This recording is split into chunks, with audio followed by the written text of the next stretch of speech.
Today we're going to talk about Biden taking on Marjorie Taylor Greene and whether highlighting these MAGA extremists is a good strategy. And I interview MSNBC's Mehdi Hasan about his message to Fox hosts and Fox viewers in light of the Dominion lawsuit discovery, whether Biden should run again in 2024, and some of his most memorable debate moments. I'm Brian Tyler Cohen, and you're watching No Lie. So there was a moment this past week that stuck out at me when Biden called out Marjorie Taylor Greene during a public event. A little bit of more Marjorie Taylor Greene and a few more, you're going to have a lot of Republicans running our way.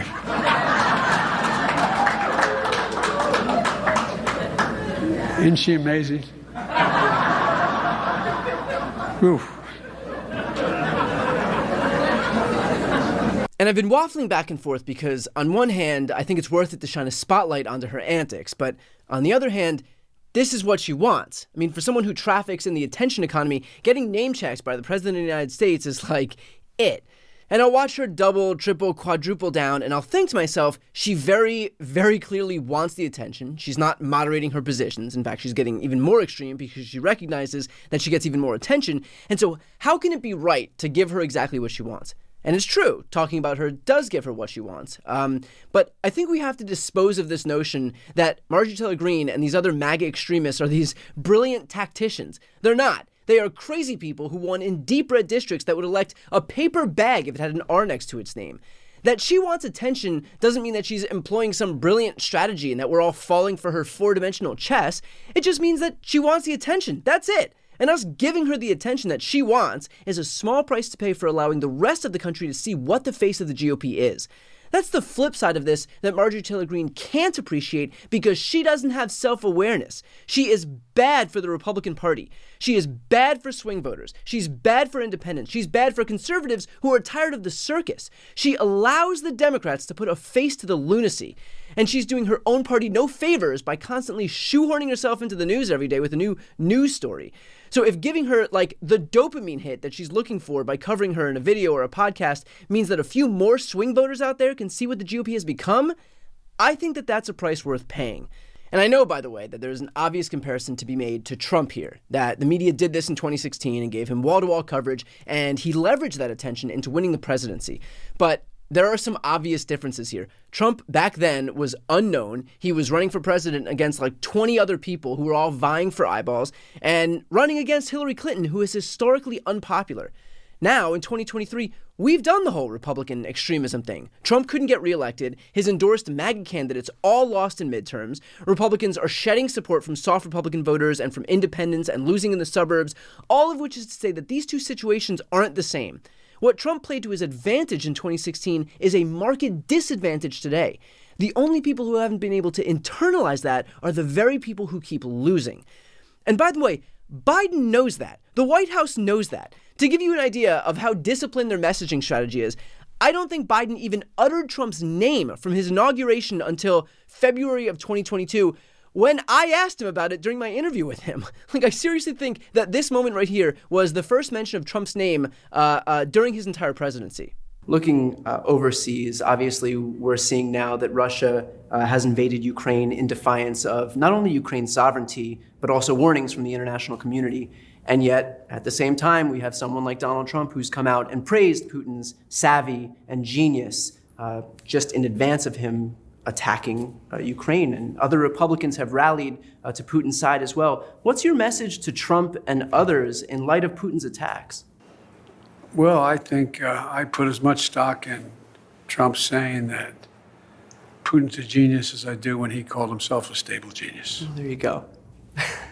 The point of which is to say that the messaging coming out of the White House is disciplined. Biden's not just going to casually invoke Marjorie Taylor Greene's name if he doesn't mean to, if it is not a deliberate part of the strategy to highlight the crazy and let the voters know that when you cast your ballot for a Republican, you're casting your ballot for that. That is who you're empowering. And again, after an election cycle where extremist Republican candidates were almost unilaterally rejected, that strategy isn't exactly unfounded. So as far as Marjorie Taylor Greene goes, if she wants to put the crazy on full display, I'm not going to be the one to help out the GOP and hide it for them. I didn't elect her. I didn't make her best buds with the speaker. I didn't put her onto committees. I didn't make her the face of the party. They did. And far be it from me to help sanitize that party for them. They made their beds. Now they've got to lie in them. Here's a preview of my interview with Mehdi Hasan. we found out recently that Fox was knowingly spewing bullshit about the 2020 election thanks to discovery in the Dominion trial. What's your message, not just to Fox, but Fox viewers in light of this? You're being lied to. That's what the evidence tells us. You are being lied to by Fox hosts who say one thing in private and one thing in public, one thing to each other on text and another thing on air when the cameras are rolling. And Brian, you and I, we are condemned as members of the fake news press, of the liberal media. We're often seen by the right as people who look down on conservative voters. We disrespect people in the red states. We don't value them. And I just think to myself, no one has more disrespect, no one has more contempt for Republican voters than Republican cable hosts. And that's what's become clear from these revelations, that they had no problem lying to their viewers, pushing this big lie, because that's what they thought their viewers wanted to hear. So they indulged them with this conspiracy nonsense. There are texts between Tucker and his producer where Tucker Carlson is saying, I don't really want to do this, but that's what the producer's like, but this is what they want to hear. So they tell them what they want to hear. And in private, they say stuff like Sidney Powell, the crazy ex-Trump lawyer, who the viewers on Fox and Newsmax wanted to hear at the time. In private, Ingram, Tucker, Hannity are all saying she's crazy. And we know, by the way, that even those Fox hosts knew that their audience believed them because they said it in text as well. And so every single, piece of this points to the fact that these people were knowingly lied to. And yet the irony of all of this is that those viewers still won't know, because the same people who they trust to deliver them this actual fake news aren't going to deliver them the actual news of the fact that, they were lied to during this election. So that's the irony of all this. The gatekeepers are the people who are lying themselves. And so that information will never get back to the people who need to know it most. It's so true. And it's something that really bothers me, has bothered me since at least 2015, 2016, that a lot of Americans are in this bubble and there's no way to get through to them and say, you're being lied to, you're being conned. These are a bunch of, on the right now, the modern conservative movement is mainly conspiracy theorists and grifters who are making money off of you. And we saw that with, Trump voters who send, there was that story about them ticking the box or not ticking the box and their donations being taken from their bank accounts and all sorts of stories about how they've been exploited by both Republican leadership and Fox hosts who are just interested in ratings. We know that they were worried about Newsmax taking viewers from them in the immediate wake of the November 2020 election. And so they doubled down on the big lie, which they knew not to be true. Tucker Carlson continues to push the big lie, even though we've seen what he said in private. And they don't have the guts to talk about it on air, at least when the texts to Mark Meadows were leaked from Fox hosts. Remember those texts to Mark Meadows? Which I think CNN obtained on January the 6th, where they're saying, call off the mob, tell your father to stop, tell your boss to stop. They're texting Don, they're texting the kids, they're texting the chief of staff, et cetera, et cetera. Yeah, at least those texts they kind of tried to address on air that night and in subsequent nights. These texts, it's silence. Out in the ether, yeah. Well, I don't know. I'm still holding on hope that my Trump NFTs are going to appreciate double, triple in value. So we'll see what happens on that front. You haven't been conned, Brian. To watch the full interview with Mehdi, click the thumbnail right here on the screen, and to subscribe to my new Spanish YouTube channel. That link is also on the screen. I'm currently working on getting that channel monetized, but I need 4,000 watch hours. So if you could please head on over and watch a few videos, that would definitely help move things along. And of course, to see more of my content in English, the subscribe button is on the screen as well. Some unexpected good news for Democrats. According to CNN, the White House has announced that they'll be putting hundreds of thousands of signs across America marking infrastructure projects with President Biden's name, a move that comes after Republicans have been taking credit for the projects that they voted against.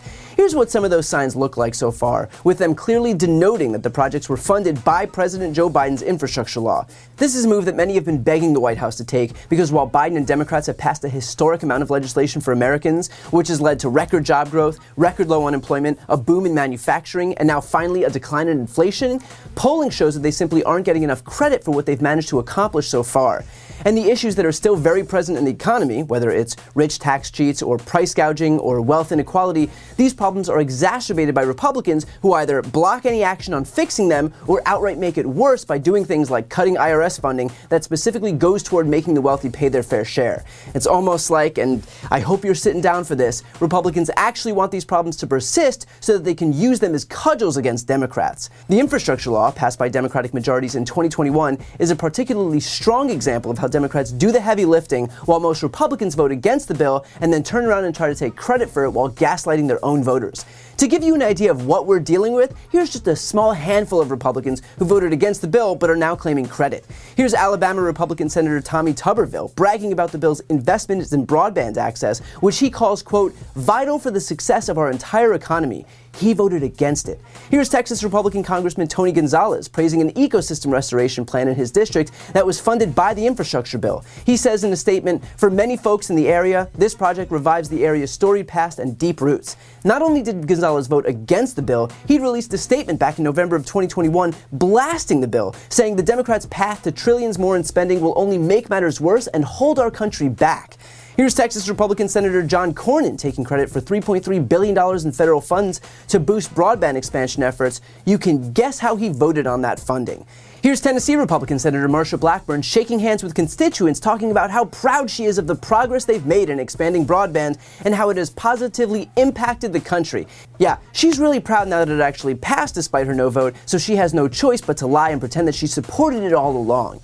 Here's Missouri Republican Congressman Sam Graves bragging about a highway project funded by Biden's infrastructure law that he voted against. And I can go on and on and on. The examples do not stop. So it is absolutely essential that Democrats fight back against this by reminding voters who actually voted for these investments and who stood in the way. And these signs, which the White House says will amount to hundreds of thousands in total, are a necessary step in achieving that. And look, does this mean that suddenly Republicans are going to give up and stop lying? Of course not. But it at least provides some pushback to the non-stop barrage of disinformation coming from the right-wing media machine. And that's what we need. Because while some people might see this as a waste of resources or a lack of humility, we have to acknowledge that the other side is mounting a persuasion operation to mislead, distract, and confuse voters like we've never seen before. We are dealing with a political party that is so deluded, they think an insurrection that they orchestrated to attack the seat of American democracy and install the loser of an election was actually a false flag operation. A political party that now thinks that Watergate, the one scandal that basically all Americans agreed was universally bad and Richard Nixon's subsequent resignation was necessary for the good of the country, they now think it was actually a witch hunt by the deep state. And I wish I was kidding. I think the atmosphere, perhaps, Stephen, is right for true reform here at the DOJ. Sir, how do you go about doing it? Well, the first and most important thing is to reestablish what is known as the unitary executive. So this goes back to the Watergate era, and now we obviously know, looking back on it now, of course, that was a deep state coup against Richard Nixon. But this goes back to the Watergate era, in which, and by the way, the cost of that, just so we're talking about measuring this in human lives, is that, just I know this is a tangent, but just to understand the consequence of the deep state thinking they run policy. Getting rid of Nixon, who was pursuing an honorable peace and a durable peace in Vietnam, led to the complete collapse of Nixon's Vietnam strategy after he left office that would have then kept some sort of peace in Indochina, and instead we were left with communist butchery on a scale that few can imagine. I'm not talking about the validity of entering the war. I'm just pointing out that when you get rid of duly elected presidents, the effects on policy can be truly calamitous. So just like how nothing is ever Donald Trump's fault when he continually commits massive crimes, now nothing is Richard Nixon's fault either, despite being involved in a massive scandal. Starting to notice a pattern here? The point is that this is a party that is solely focused on misinforming people, which may explain why the GOP's target base is expressly those with less education. Here's Trump admitting as much. We won with poorly educated. I love the poorly educated. We're the smartest people. We're the most loyal people. And he knows that now the way the parties have flipped over, the more education you have, the more likely you are to vote for a Democrat. So he's pushing all of these young people into universities. They get brainwashed there, and then he wipes their debts for votes. It's really shameful, and the Supreme Court's going to knock it down. Republicans love the poorly educated because the only way they're successful is enough people believe their lies. They don't want those with the ability to think critically. They want those who they can exploit. And that's exactly what they've been doing. And so now, Democrats have to make a concerted effort to actively and loudly advertise their wins. Because while these wins may seem obvious to those of us who watch videos like this one regularly, the polling data clearly shows that it's not obvious for far too many voters. So yes, the White House is doing what is smart and necessary here, and the Democratic Party more broadly should bring this strategy forward with them. them. But it's not just on the White House to tout their own accomplishments. There should be a collective effort to inform people about what democratic governance can do. So in that spirit, let me try and lay out the case for the 2024 election as succinctly as I can. Democrats passed an infrastructure bill whose effects will be felt for decades to come. They recovered the economy with the American Rescue Plan. They passed the CHIPS Act, which has led to the biggest boom in American manufacturing jobs in modern American history and will reduce our supply chain reliance on China. They oversaw the fastest job growth in U.S. history and the lowest unemployment rate in 50 years. They passed the biggest climate investment in history and allowed Medicare to finally negotiate lower drug prices. They reauthorized the Violence Against Women Act. They passed the first gun safety legislation in decades. They passed the PACT Act for veterans health care. They oversaw the largest reduction in the deficit in history. They codified marriage equality for same-sex and interracial couples into federal law, and I can go on, but the point is clear. Democrats have delivered an agenda that is popular and has helped this country thrive. As for Republicans, they stood in the way of all of those things that I just listed. And when they took power in the House by the thinnest of margins this year, they moved to pass abortion restrictions, make it easier for the ultra-wealthy to cheat on their taxes, and wasted time and money on useless nonsense investigations into private citizens that only serve to distract us from what actually impacts our democracy. There is one party that's interested in governing, and there's another that's only interested in tearing things down. If we want to defend our democracy, improve the economy for all Americans, and not just the wealthy, defend our rights and freedoms, rebuild our infrastructure, save our planet from climate catastrophe, and so much more, the answer could not be more clear. And given how far the MAGA cult has gone to this point, the stakes could not be higher than they are right now. Before you go, I need some help.